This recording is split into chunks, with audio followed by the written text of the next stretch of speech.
Boa noite, irmãos.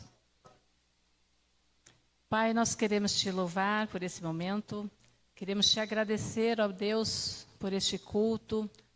Pai, agradecer por cada um que está aqui nesta noite, que o Senhor trouxe para ouvir a tua palavra, Pai. Que o teu servo, Pai, possa falar somente aquilo que vem de ti, direto para o coração dele, ó Deus. E que as tuas palavras, ó Deus, penetrem em nossos corações, Pai, e ali faça morada, que ali germine, ó Deus, e que transborde em nossas vidas, Pai, para aqueles que estão ao nosso lado, ó Deus. Pai, eu quero pedir de igual forma que o Senhor abençoe o pastor Roberto também, ó Deus, lá na igreja de Betel, onde nesse momento estará pregando também, que o Senhor unja o teu servo, Pai, para que ele possa falar tudo aquilo que o teu Espírito Santo conduzir, ó Pai. Em nome de Jesus, Pai, que nós te oramos e te agradecemos. Amém.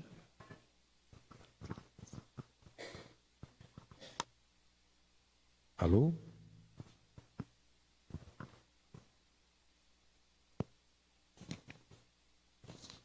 Graça e paz, irmãos, amém? Quando o pastor Roberto convidou, ele disse o seguinte: olha, não tem como negar, você tem que vir.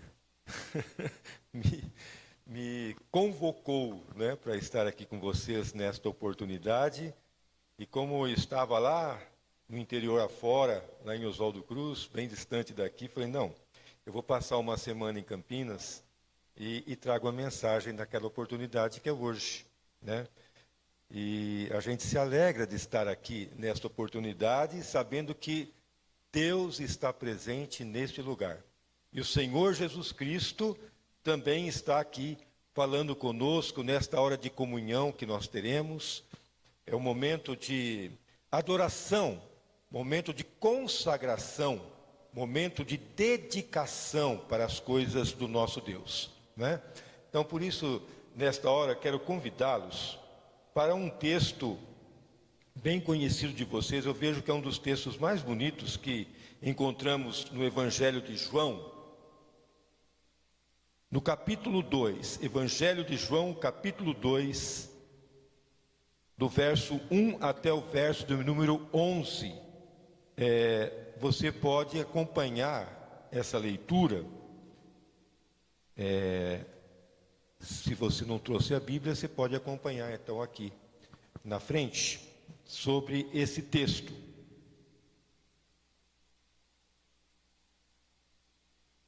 Dois dias depois, houve um casamento no povoado de Caná, na região da Galileia, e a mãe de Jesus estava ali.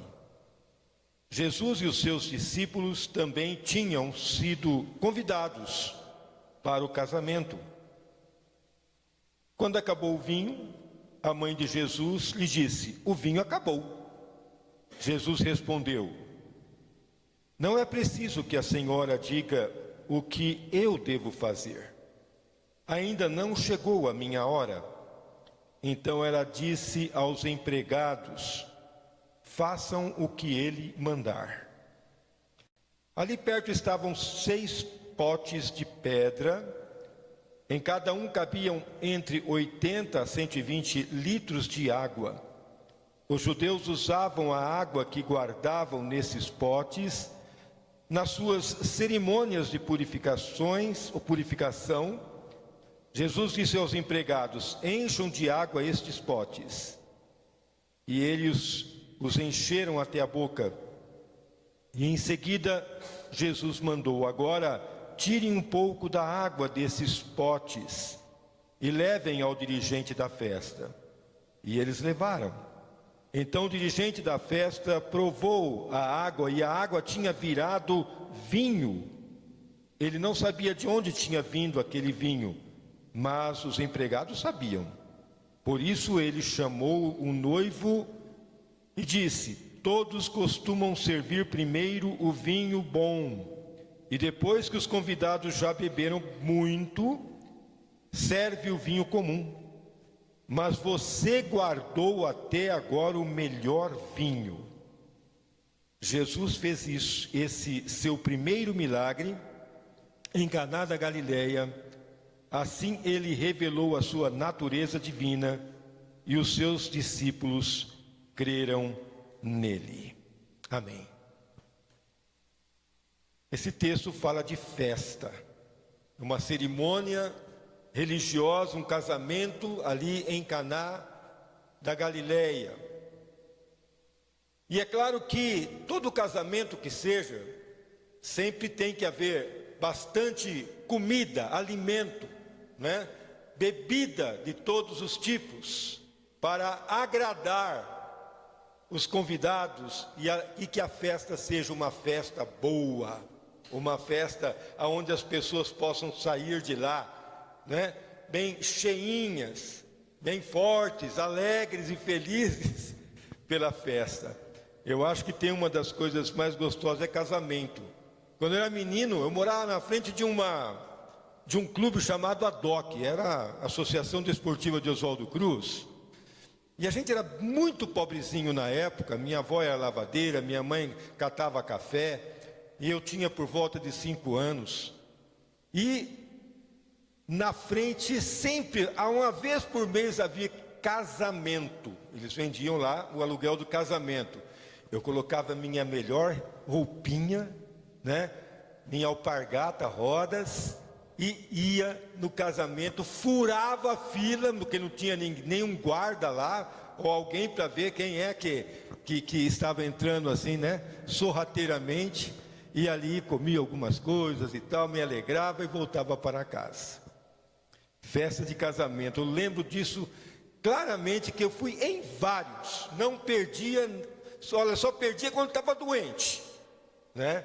Então eu furava mesmo, e aquilo era uma satisfação para encher a barriguinha de comida diferente, porque a gente tinha só naquela época ovo, arroz, feijão, farinha, às vezes uma galinha, né? Que a nossa avózinha, ela cuidava lá no fundo de casa. Mandioca, comida normal, mas comida gostosa a gente não tinha tanto não. Comida assim bem diferente.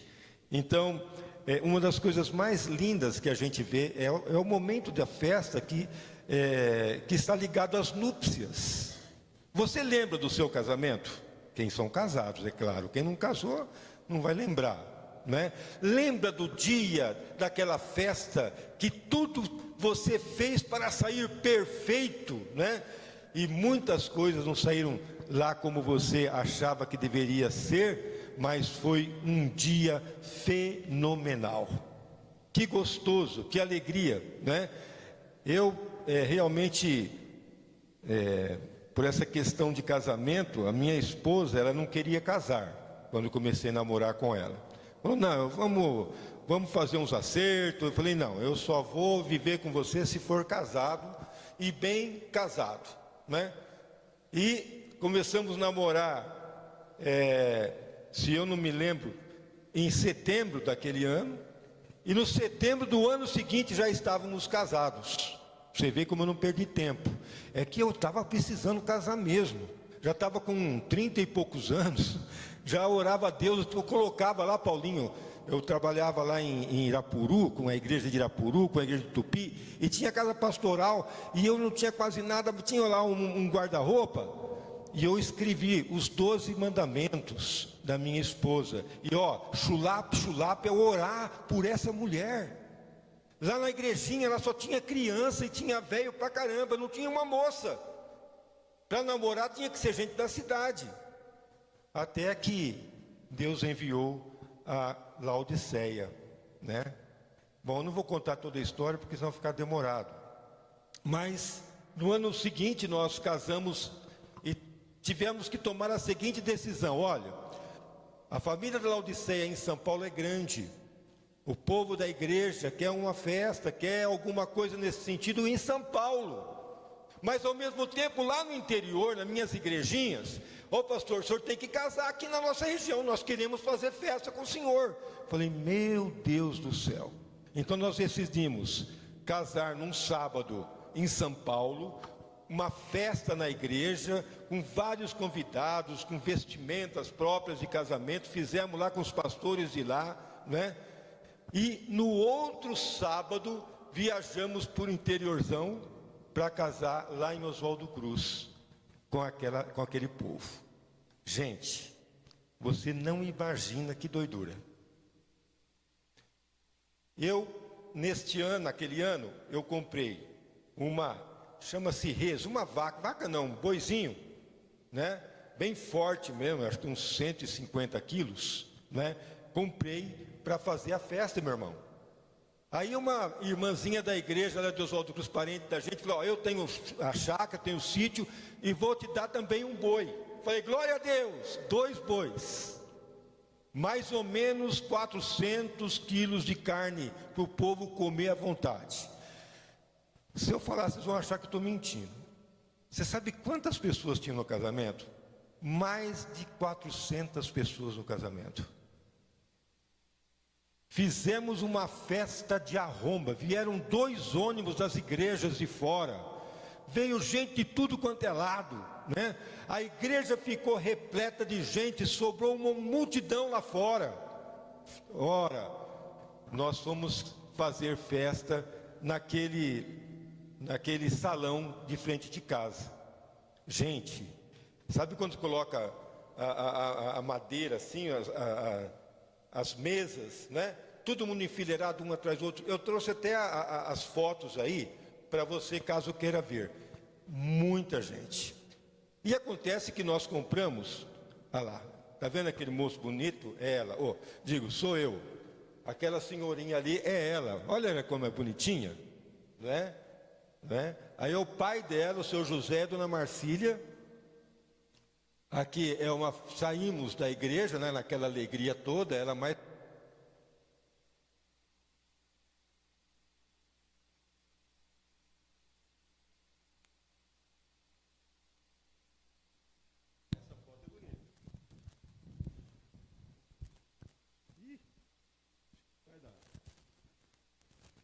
Aí estávamos recebendo a bênção na igreja de Oswaldo Cruz. Uma festa gostosa, que coisa boa, né? Então, a gente guarda com muita emoção esses dias de casório. É uma coisa assim fenomenal, né? Casamento. E, portanto, teve um momento lá que o nosso padrinho, ele falou assim: Douglas, eu posso trazer alguma coisa diferente para o casamento? Eu falei: depende o que é. Para a festa. Ele era dono de churrascaria, né? Eu falei: bom, se for um churrasco, tudo bem. Irmãos, tinha guaraná, tinha as coisas assim, suco. O rapaz não trouxe 5 galões de chopes numa festa de pastor. Eu falei: bom, perguntei para o Assir, que fez o meu casamento, para o Ari. Tudo bem, não tem problema, o rapaz trouxe aí, agora o que vai fazer? Devolver? Falei: não, vamos abrir, o pessoal que tome aí. Gente, comeram toda a carne, eu não comi carne no casamento, você acredita? Comeram as 2 vacas lá, com rabo e tudo, osso e tudo. Acabaram com tudo, até o chope foi embora. Ô povo esfomeado, mas ainda bem que saíram de lá realmente fartados, porque não infartados, mas fartados de tanto comer. Ainda falava: puxa vida, que carne gostosa, hein, pastor? E eu falei: eu não comi nada dela, né? Então a gente lembra de todos esses fatos com alegria, com satisfação. E aí já foram quase quantos anos, Lau? 35 anos juntos, né? Casamento é isso, né? É estar juntos. E, portanto, essa nossa alegria de poder falar sobre casamento nessa oportunidade, né? As bodas de Caná. Eu creio que você já ouviu essa mensagem aqui inúmeras vezes. Mas a bodas de Caná realmente tem alguma coisa de muito especial para a nossa vida cristã. Porque ali ocorreu o quê? O primeiro milagre em que todos os discípulos de Jesus, a família de Jesus e as pessoas que estavam por lá puderam participar. E eu separei esse texto em 3 partes.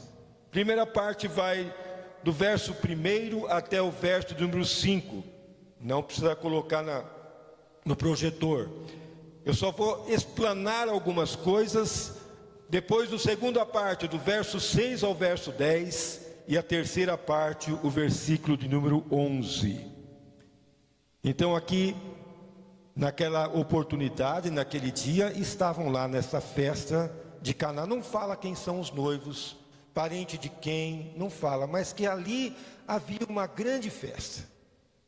Uma festa em que a família de Jesus estava presente, inclusive sua mãe Maria.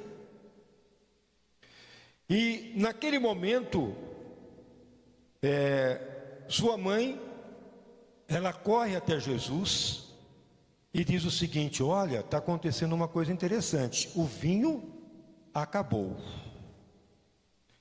E Jesus traz uma resposta ali para Maria, que às vezes a gente lendo o texto fala assim: puxa vida, que falta de educação falar isso, o que ele falou. Mas claro que por trás disso tem um significado muito grande hoje a respeito de Maria, se ela tivesse realmente aferido essa palavra e ele não tivesse respondido dessa forma, tivesse aceitado. Ora, neste momento em que ela fala que o vinho acabou, existem 3 traduções diferentes da resposta de Jesus. Uma tradução é essa: mulher, o que eu tenho contigo? Uma outra tradução diz assim: por que a senhora está dizendo isso? E essa tradução que nós lemos aqui: não é preciso a senhora dizer o que eu tenho que fazer. Eu gostaria de refletir a respeito disso. Quando Jesus fala: olha, não é chegada a minha hora ainda, por que você está me portando a isso? E às vezes nós não entendemos muito bem a forma que João escreve esse texto, o evangelista, porque nós não estávamos lá para saber as atitudes da mãe de Jesus, as atitudes dos discípulos, como eles ficaram comovidos com aquela resposta tão contundente de Jesus. E aqui a gente percebe uma coisa muito interessante, irmãos, é que naquele instante Jesus está quebrando a questão da autoridade da mãe sobre ele. Que coisa interessante, naquele tempo, até os 30 anos, você ainda não era responsável por si mesmo, você sabia disso? As decisões e as orientações eram fecundas do pai e da mãe.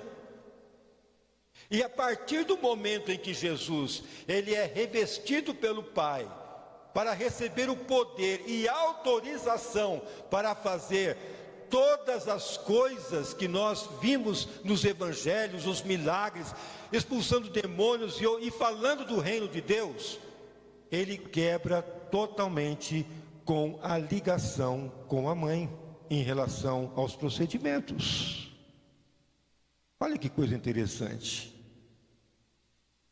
E também a gente percebe que se ele não fizesse isso, hoje nós teríamos, a Igreja Católica sempre fala sobre a Maria, que ela é uma autoridade na Igreja Católica, porque ela serve como intercessora das pessoas e dos membros. Rogai por nós pecadores, né? Não tem esse refrão agora na nossa morte, amém? Então, nesse sentido aqui, quebra a questão desta imposição de Maria, como sendo autoridade sobre o seu filho. E ele fala dessa maneira: mulher, que eu tenho contigo? A partir deste momento, ele toma uma outra atitude de vida. Agora sou eu que vou ministrar aquilo que deve ser feito diante dos homens, diante das pessoas e principalmente diante dos meus discípulos. Então, irmãos, que coisa impressionante é isso. Maria, quando ouve lhe dar essa resposta, né? O que ela faz? Ela chega aos serventes, as pessoas que estavam preparando ali, e diz assim: olha, faça tudo o que ele vos disser e sai. porque ele viu que, ela viu, né, que estava uma relação assim meia quebrada, né, sobre os dois. Nós chamamos de DR, né, desentendimento da relação entre mãe e filho. Mas ela entendeu o que significava aquela resposta. Oxalá, meus irmãos, o importante é que sabemos que o Senhor, naquele momento, recebe a autoridade, a unção do Pai para ministrar coisas maravilhosas na vida dos homens. Até então, os discípulos que foram convocados não sabiam desse procedimento de Jesus. Não sabiam.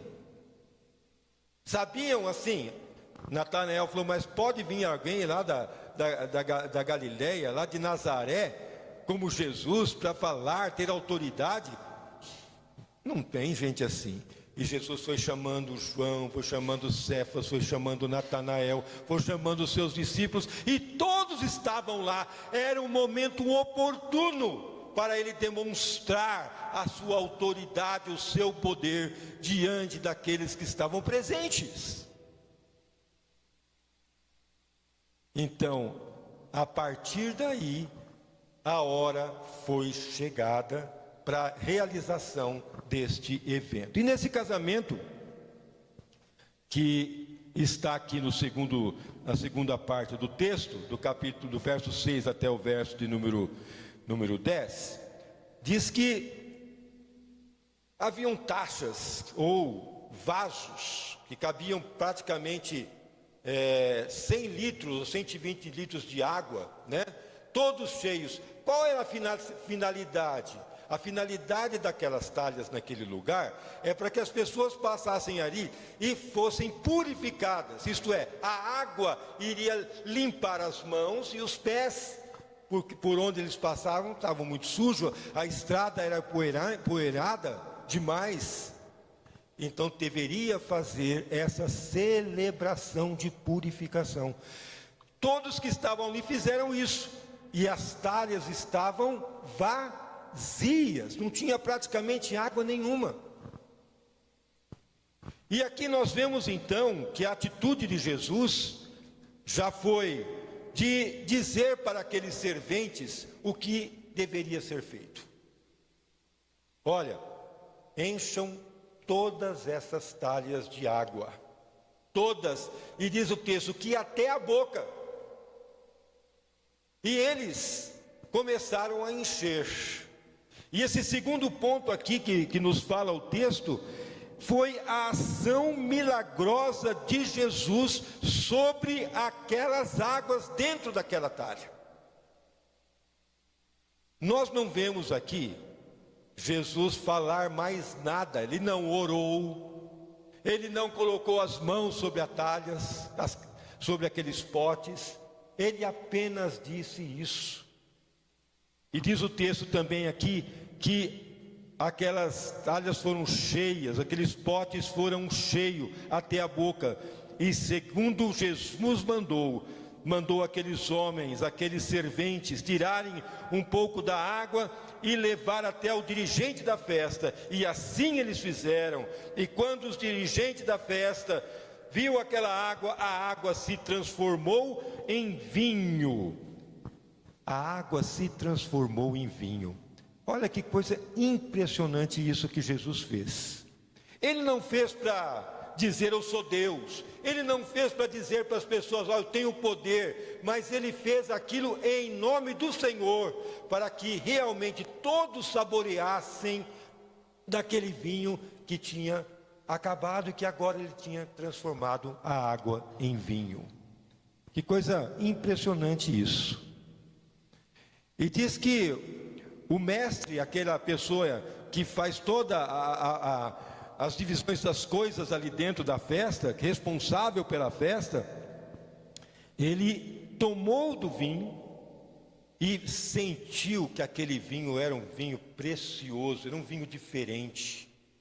E ele vai até o dono da festa, ao noivo da festa, e diz assim: puxa vida, Como é que pode? O sistema nosso é o seguinte: nós oferecemos o melhor vinho no começo e depois colocamos o vinho normal, o vinho mais fraco.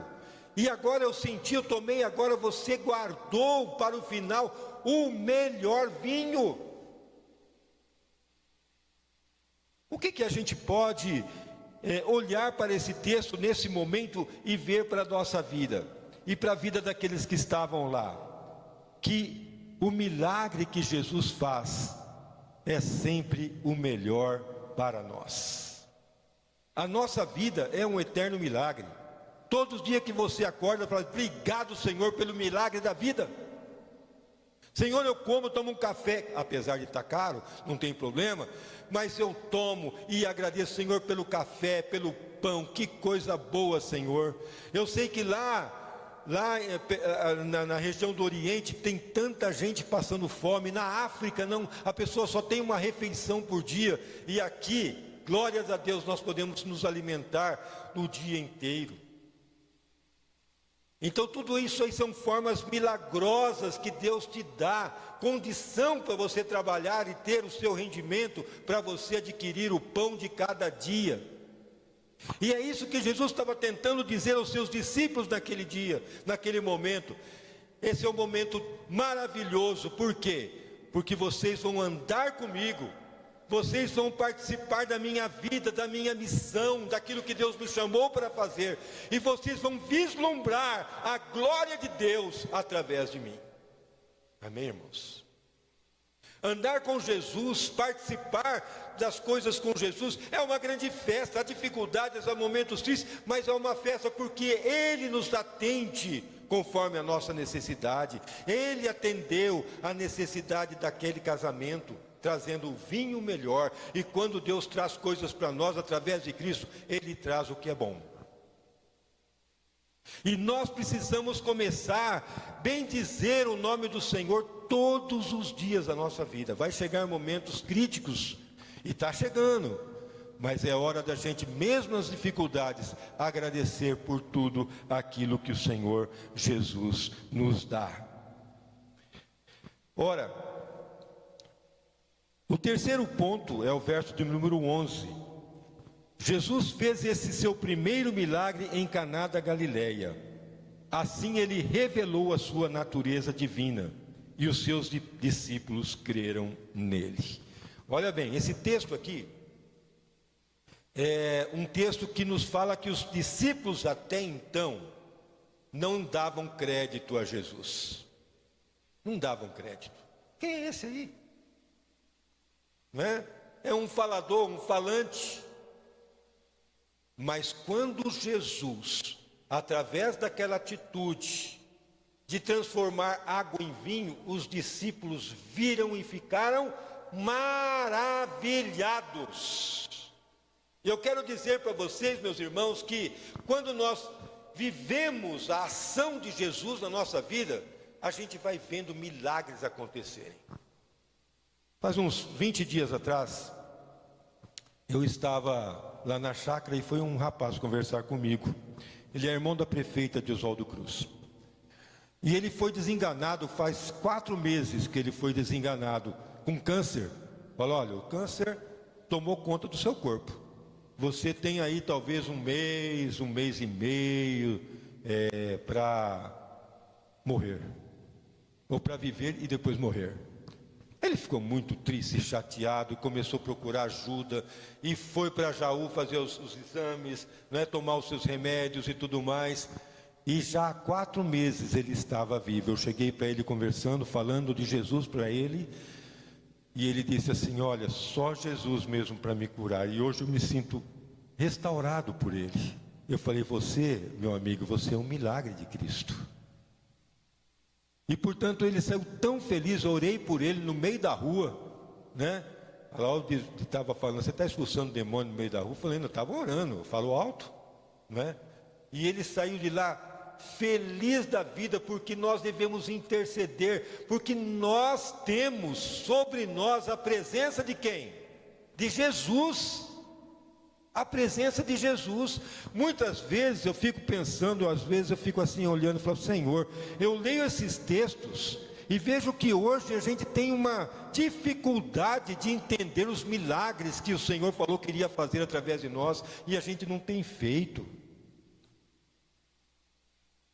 Parece que a gente está vivendo no mundo da lua, num mundo totalmente superficial e religioso. E Jesus realmente quer que você acompanhe de tal forma que você possa ver assim como os discípulos viram e creram. Lá em Lucas, no capítulo 9, verso 1 e 2, a partir daquele momento, realiza uma missão na vida dos apóstolos, depois que eles viram ali a presença de Jesus, fazendo aquela transformação da água e do vinho. Diz assim: Jesus chamou 12 discípulos e lhe deu poder e autoridade para expulsar todos os demônios e curar doenças. Então os enviou para anunciarem o reino de Deus e curarem os doentes. Isso aqui é texto bíblico. Eu creio pela fé. Mas muitas vezes eu falo: Senhor, o que está acontecendo comigo, conosco, que a gente não vê as maravilhas, vê poucas coisas acontecendo? Eu não sei se você já se perguntou sobre isso. Às vezes fica olhando: Senhor, será que a minha fé é diminuta? A minha fé é muito pequena? Será que eu não sou discípulo de Jesus, apenas membro da igreja? Senhor, o que está acontecendo comigo? Porque aqueles discípulos faziam maravilhas e nós somos discípulos de Jesus hoje. Qual é a distância a não ser o tempo? Mas porque o poder de Deus é o mesmo que agia lá naquele tempo conosco hoje em dia. É o mesmo poder, nós temos o mesmo Deus, o mesmo Jesus, o mesmo Espírito. E muitas vezes Deus quer nos usar para as maravilhas dele, e nós vivemos um mundo totalmente diferente daquilo que o Senhor quer fazer. Aqui nos diz que eles creram e por isso o Senhor fez maravilhas diante deles. Eles usaram o nome de Jesus para curar as doenças, para expulsar os demônios, receberam o poder e a autoridade de Jesus para fazer estas maravilhas. No livro de João, no Evangelho de João, no capítulo 14, ali uma coisa muito interessante que Jesus realmente recomenda para nós, para a gente tomar ciência e ver o que está acontecendo conosco. Ele disse assim, no verso de número 12: eu afirmo a vocês que isto é verdade. Quem crê em mim fará as coisas que eu faço, e até maiores do que estas, porque eu vou para junto do meu Pai. Às vezes a gente lê esse texto e fala: Senhor, o Senhor falou que iria fazer outras coisas e maiores do que aquela, por que não está acontecendo? Então é hora da gente olhar para nós mesmos e dizer: Senhor, faça a tua glória resplandecer na nossa vida. É o terceiro ponto importante que está aqui no verso de número 11 de João. Diz assim: Jesus fez esse seu primeiro milagre em Caná da Galileia. Assim ele revelou a sua natureza divina aos seus discípulos e creram nele. Assim revelou a sua natureza divina e seus discípulos creram nele. Então aqui está a glória do Senhor. O Senhor mostrou para os seus discípulos a sua natureza. Não era uma natureza humana, mas era uma natureza divina. Ele era totalmente homem e totalmente Deus. E Ele nos concedeu esta dádiva, irmãos, de fazermos estas maravilhas perpetuar nos dias de hoje. E às vezes nós somos incrédulos sobre isso. Achamos que só os pentecostais e os outros tais têm esse poder. Não, o poder está sobre nós, sobre a nossa comunidade, sobre a nossa igreja, sobre a sua vida, sobre a sua família. É hora de você orar: Senhor, revista a minha vida do teu poder, dá-me autoridade na minha boca, na minha língua, para eu falar do teu nome. Senhor, ajuda-me na minha fraqueza, ajuda-me, Senhor, na minha falta de fé, na minha incredulidade. Senhor, eu preciso desta ajuda em nome do Senhor, para que eu possa, Senhor, aonde eu andar, as pessoas virem, ou eu chegar até elas, para falar das maravilhas de Jesus, do que o Senhor Jesus tem feito na minha vida e na vida das pessoas. Os milagres continuam, e vão continuar todos os dias, porque é o Deus que opera em você, opera em mim, operou nos discípulos, nos apóstolos, operou em muita gente. Ele quer fazer. O que a gente não pode é parar no tempo, esquecer das coisas de Deus como elas devem ser feitas, e viver uma vida religiosa, uma vida totalmente fora do contexto da palavra de Deus. E portanto, o que a gente pode trazer aqui desse texto? A partir daquele momento, os discípulos começaram a ter uma comunhão grandiosa com Jesus. Comunhão significa graça, Eucaristia. É o momento em que eles começaram a perceber que eles podiam fazer, podiam curar em nome de Jesus. E as coisas aconteciam.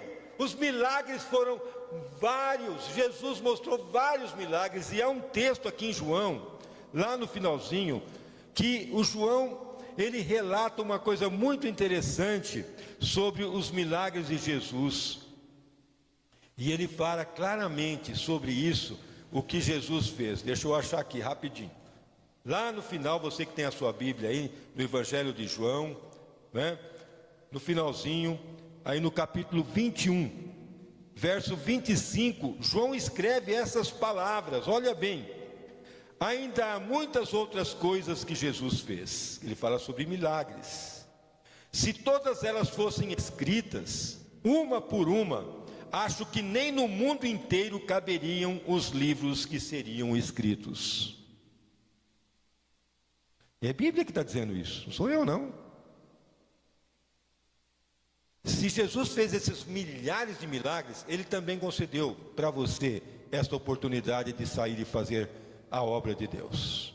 A obra de Deus está aí. Às vezes a gente olha para a igreja e fala assim: olha, irmãos, se eu não evangelizar, não abrir a minha boca e não fazer aquilo que o Senhor Jesus quer, as coisas não vão acontecer.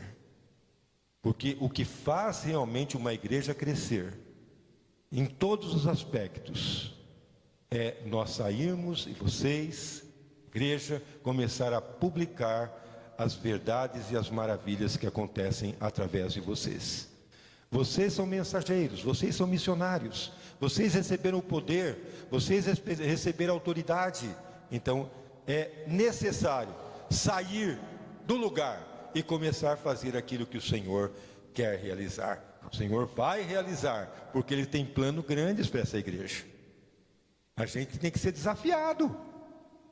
Os discípulos foram desafiados.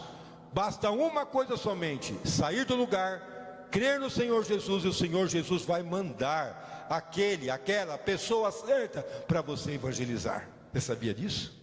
Ele manda quando nós estamos abertos para fazer a vontade do Senhor Jesus. Amém?